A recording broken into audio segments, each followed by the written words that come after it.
चलो आज बात करते हैं स्पिनिंग की। स्पिनिंग जिसे हम यार्न मैन्युफैक्चर भी कहते हैं, मतलब तंतुओं से धागे का निर्माण, फाइबर से यार्न किस प्रकार से बनाया जाता है।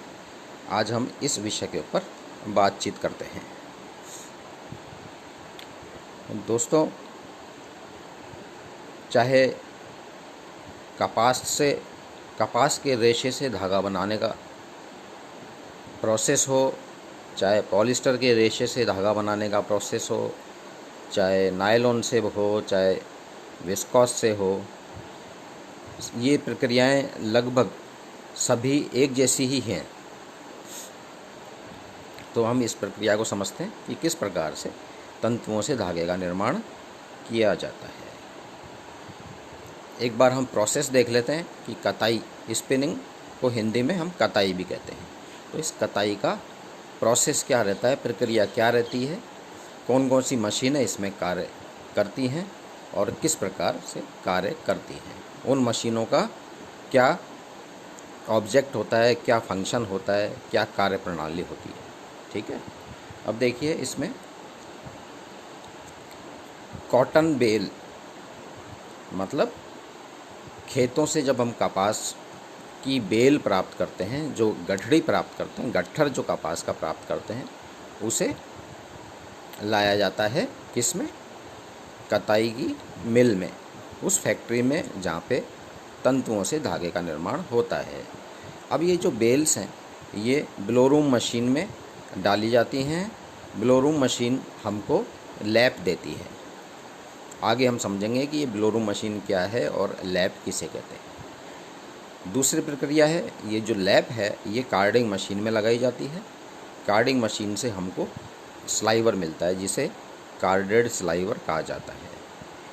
तीसरी प्रक्रिया, कार्डेड स्लाइवर को ड्राइंग मशीन में, ड्रॉ फ्रेम जिसको भी बोलते हैं, ड्रॉ फ्रेम, इसमें डाला जाता है, जिससे हमें स्लाइवर मिलता है, जिसे ड्रॉ फ्रेम स्लाइवर या ड्रॉन स्लाइवर कहा जाता है।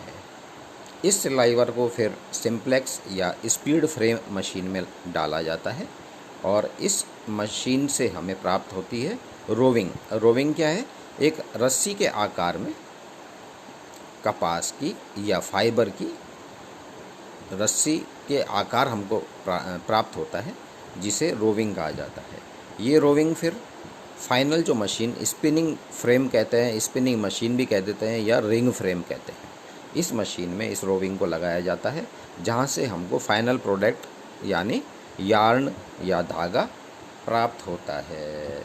उसके बाद में इसको वाइंडिंग विभाग में भेजकर बड़े पैकेज, स्पूल, कोन, चीज़ प्राप्त कर लिए जाते हैं। इनको हम आगे धीरे धीरे समझेंगे कि ये हैं क्या।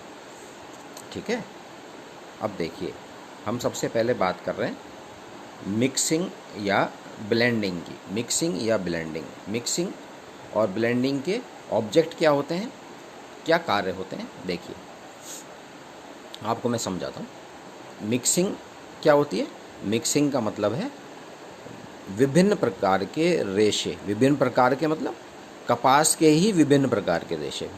मान लो 4 खेतों से हमने कपास प्राप्त की है, तो जलवायु और मिट्टी भिन्न भिन्न होने के कारण उनकी विशेषताओं में कुछ थोड़ा बहुत अंतर आता है। तो इस अंतर को यूनिफॉर्म या समसमान बनाने के लिए हमको पहले इन रेशों को, कपास के जो हमने अलग अलग जगह से अथवा अलग अलग खेतों से प्राप्त किए हैं, उनको आपस में मिलाते हैं। मिलाने से क्या होगा, संपूर्ण धागा जो हम बनाएंगे उसकी विशेषताएं एक समान होगी और उस धागे से बनने वाले वस्त्र की, संपूर्ण वस्त्र की विशेषताएं भी एक समान होगी। ठीक है, तो ये तो हुआ मिक्सिंग। और ब्लेंडिंग किसे कहते हैं, ब्लेंडिंग में 2 भिन्न प्रकार के रेशे, मतलब पॉलिस्टर और कॉटन, ठीक है, कॉटन और विस्कॉस, पॉलिस्टर और विस्कॉस। मान लो हमको कोई धागा बनाना है जिसमें हमको कपास के साथ साथ पॉलिस्टर के गुणों की भी आवश्यकता है, तो हम एक निश्चित अनुपात में कपास को और पॉलिस्टर को मिलाएंगे। हमने देखा है बाज़ार में हम वस्त्र खरीदने जाते हैं, कपड़ा खरीदने जाते हैं, तो उसके ऊपर फैक्ट्री द्वारा लगाई गई एक सील होती है, प्रिंट करा हुआ एक छपा हुआ होता है, जिसके ऊपर ये P/V या P/C या सीधा सीधा लिखा होता है कि पॉलिस्टर, इस वस्त्र में पॉलिस्टर 67% है, 67% है, और विस्कोस 33% है, 67-33 का ब्लेंड। मतलब अगर हमने 100 किलो कुल मिला के धागे का निर्माण करना है तो उसके लिए हम फाइबर किस प्रकार से, किस अनुपात में लेंगे कि 67 किलो तो हमने पॉलिस्टर का रेशा ले लिया और 33 किलो हमने विस्कोस का रेशा ले लिया। तो इनको कहने का मतलब, जब हम 2 प्रकार के या 3 प्रकार के अलग अलग रेशों को आपस में एक निश्चित अनुपात में मिलाते हैं तो यह प्रक्रिया ब्लेंडिंग प्रक्रिया कहलाती है। देखिए आप इसमें ऑब्जेक्ट्स क्या लिखे हैं, टू अचीव यूनिफॉर्म क्वालिटी, समसमान विशेषताओं की प्राप्ति, प्रोसेसिंग परफॉर्मेंस। मतलब कई बार क्या होता है कि खाली पॉलिस्टर को हम मशीन के ऊपर चलाएंगे या खाली पॉलिस्टर का हम धागा निर्माण करेंगे तो उससे कुछ प्रकार की मशीन में प्रोसेस करने में, चलाने में थोड़ी दिक्कतें महसूस होती हैं। इसलिए भी हम कई बार ब्लेंडिंग का इस्तेमाल कर लेते हैं।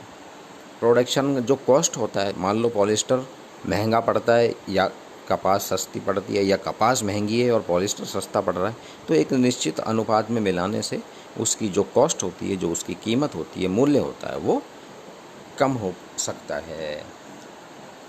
तो इस प्रकार से हम किस प्रयोग में लेना चाहते हैं उस पर्टिकुलर धागे को, उस धागे से हम किस प्रकार का वस्त्र का निर्माण करता है, ये भी इस हम तय कर पाते हैं ब्लेंडिंग के द्वारा या मिक्सिंग के द्वारा। ठीक है, बात समझ में आई कि किस प्रकार से हम मिक्सिंग और ब्लेंडिंग को समझ पाते हैं। अब हम बात करते हैं धागा निर्माण की प्रक्रिया कि किस प्रकार से, अब मैंने शुरुआत में मैंने बताया था कि किस प्रकार से हम कपास की बेल्स को खेतों से प्राप्त करते हैं। हम कपास की कटाई की अगर बात करेंगे तो ज़्यादा आसानी से हम पूरी प्रक्रिया को समझ पाएंगे। तो कपास जो हमें खेतों से मिली है बेल्स के रूप में, गट्ठरों के रूप में, उनको मिक्सिंग के द्वारा मिक्स किया जाता है, अलग अलग कर लिया जाता है, मिला लिया जाता है, समसमान कर लिया जाता है। उसके बाद इसको ब्लोरूम मशीन में डाला जाता है। अब देखिए ब्लोरूम मशीन कार्य क्या कर रही है। ब्लोरूम मशीन क्या कर रही है, कपास को खोल रही है, ओपनिंग जिसे कहते हैं, कपास को खोलने का कार्य कर रही है, सफाई का कार्य कर रही है और ब्लेंडिंग का कार्य कर रही है। ब्लेंडिंग का कार्य कर रही है यहाँ पे, मतलब 2 प्रकार की अलग अलग कपास को या 2 प्रकार के रेशों को आपस में मिलाने का कार्य भी कर रही है।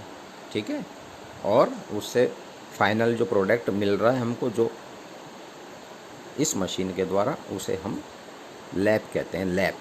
लैप क्या है, कंबल की मोटाई के रूप में एक चद्दर मान लो, एक निश्चित चौड़ाई की और एक निश्चित लंबाई की हमको एक चद्दर जैसी मिलती है, मोटी, जिसको एक रॉड के ऊपर लपेटा हुआ होता है, लैप रॉड जिसे बोलते हैं।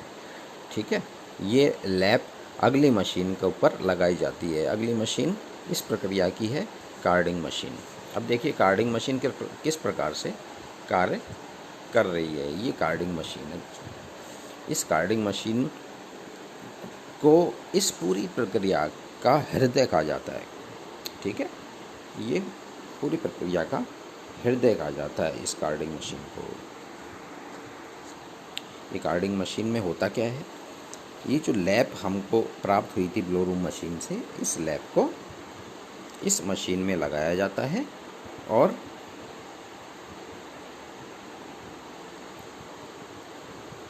इससे हमको एक स्लाइवर प्राप्त होता है। अब कार्डिंग मशीन करती क्या है? कार्डिंग मशीन में हर एक रेशे को हर दूसरे रेशे से अलग अलग किया जाता है, पहली बात। दूसरी बात, यहाँ पर जब एक एक रेशा दूसरे रेशे से अलग हो जाता है तो उसकी संपूर्ण सफाई हो पाना आसान हो जाती है।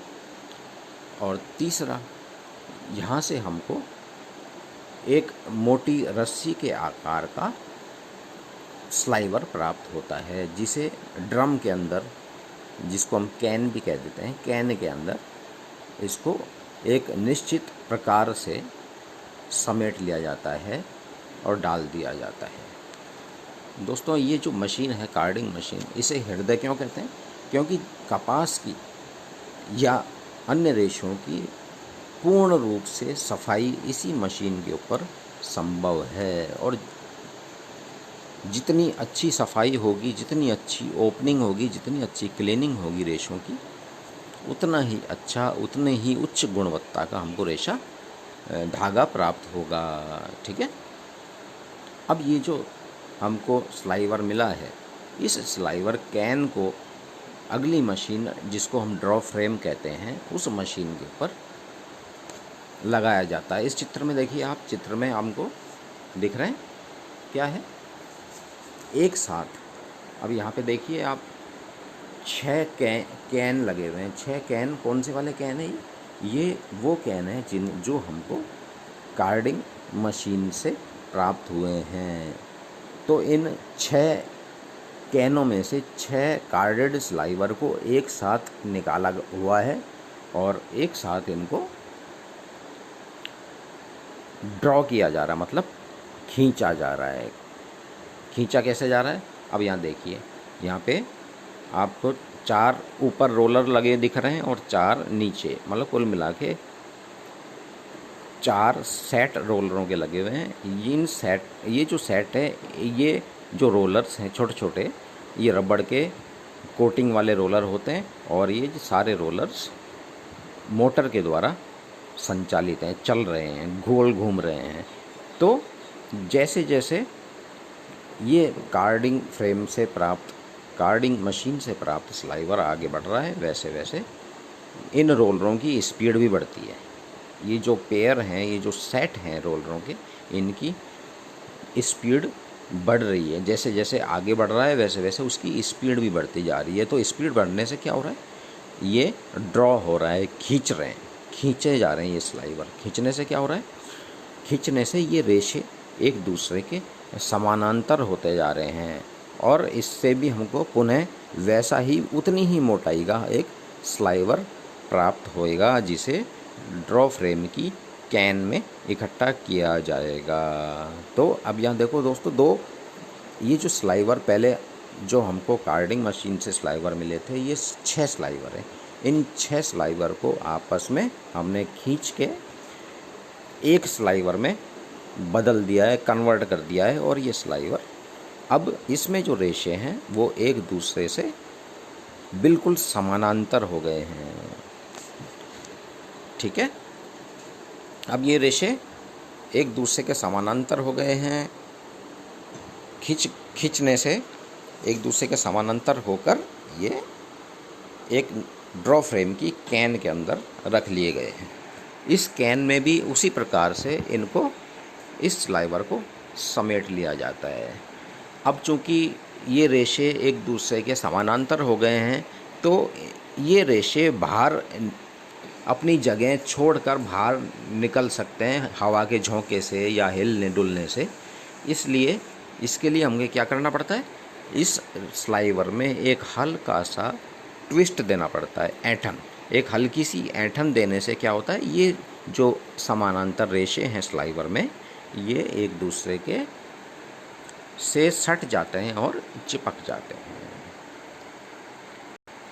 अच्छा, इसमें जो कार्य हो रहे हैं, देखो, इस ड्रॉ फ्रेम मशीन के जो कार्य थे यहाँ पे लिखे गए हैं। 4 इम्पॉर्टेंट जो इसके कार्य थे वो हैं: इवननेस ऑफ स्लाइवर की इवननेस, समानता को निश्चित किया गया है। फाइबरों को पैरेलल किया गया, एक दूसरे के समानांतर किया गया है। ब्लेंडिंग की गई है। 2 अलग अलग प्रकार के कार्डिंग स्लाइवर की हम यहाँ पर ब्लेंडिंग भी कर सकते हैं।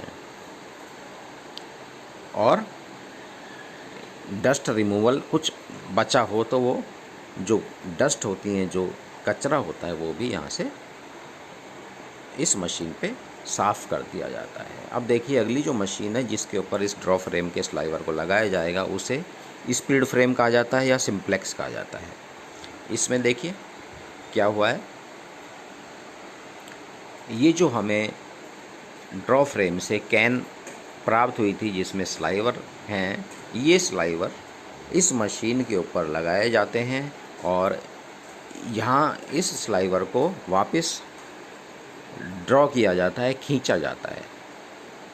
कैसे खींचा जा रहा है? जैसे हमने ड्रॉ फ्रेम में रबड़ के रोलरों के द्वारा इसको खींचा था। खींचने से क्या हो रहा है, इसका पर यूनिट वेट जो है, पर यूनिट लेंथ जो वेट था, वो भार जो है वो धीरे धीरे कम होता जा रहा है। मान लो पहले 1 मीटर लंबाई के स्लाइवर का वज़न 20 ग्राम था, तो अब यहाँ खींचने से इसको 4 ग्राम, 3 ग्राम, 2 ग्राम ही हम रख सकते हैं। यहाँ से हमें धागे का शेप प्राप्त होना प्रारंभ होता है। ये देखिए मशीन, इस मशीन के ऊपर बहुत सारे मशीन की